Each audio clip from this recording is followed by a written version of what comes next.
Welcome to the Aerofoils Academy. Before we hit the water, there are some important things to consider for a safe and enjoyable e-foiling experience. Be aware of the local regulations and requirements for e-foiling in your area. Different countries and regions have varying rules and licenses, so make sure you have everything in order before you start your adventure. Now let's talk about the location. Choose a spot that is clear and easily observable, away from boats and swimmers to avoid any accidents. The water should be at least 1.5 meters deep to prevent damage to the drive from rocks or sand. Be mindful of your surroundings and stay within designated water sports areas. Before each use, make sure that both your board's battery and your hyperbar or hand controller are charged to at least 30%. It is ideal to turn on your hyperbar or remote control before inserting and connecting your battery to ensure a strong GPS signal. Turn on your hyperbar or remote control by pressing and holding the function button in the center of the screen for 3 seconds until you see the following screen, and set it aside. Now let's insert your battery. Before inserting the battery, make sure to always check that there is no debris such as sand or any water residue inside the battery compartment. It is also essential to always check the outer seal and the corresponding surface are clean. If necessary, make sure to clean these surfaces to ensure a tight seal.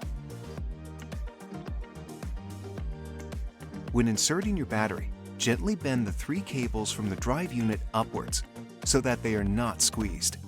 Insert your battery with the warning sign facing outwards. Now, remove the red connection protectors and connect the orange and black power cables to the corresponding plugs of the battery by pressing them firmly until you hear a small and feel a distinct clicking noise. Next, connect the data connector to the battery. For the data cable, there will be no clicking sound when connecting the cable to the battery. Once everything's in place, close the lid and secure it by turning the latches 90 degrees and pressing them down with a notable force. An acoustic signal will confirm the successful connection, activating your eFoil for an exciting adventure. Now let's get you into the water. Make sure you put on your essential protection gear, including a helmet and personal flotation device before you begin your ride.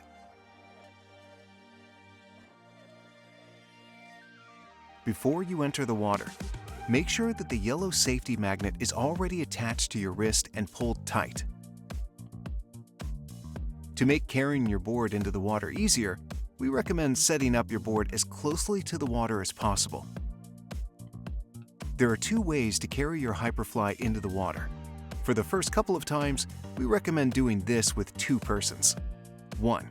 Have one person grab the rear end of the board and one person grab the nose. Then carry the board into the water until you reach a depth of at least 1.2 meters. 2.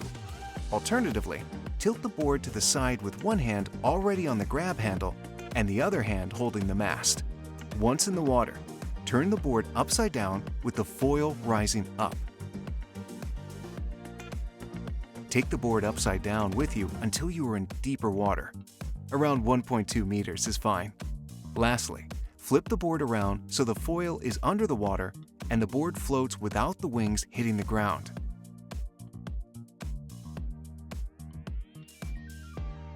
Now, attach the hyperbar by sliding it into the designated slot by angling it towards the nose of your board and then pushing in the base of the hyperbar. Lock it into place by twisting the latch clockwise by 90 degrees until it snaps into place. Congratulations! You are now all set for your first Hyperfly eFoil session. Check out our dedicated Academy video on your first Hyperfly session to make the most of your first ride. Enjoy the experience and embrace the thrill of gliding over the water.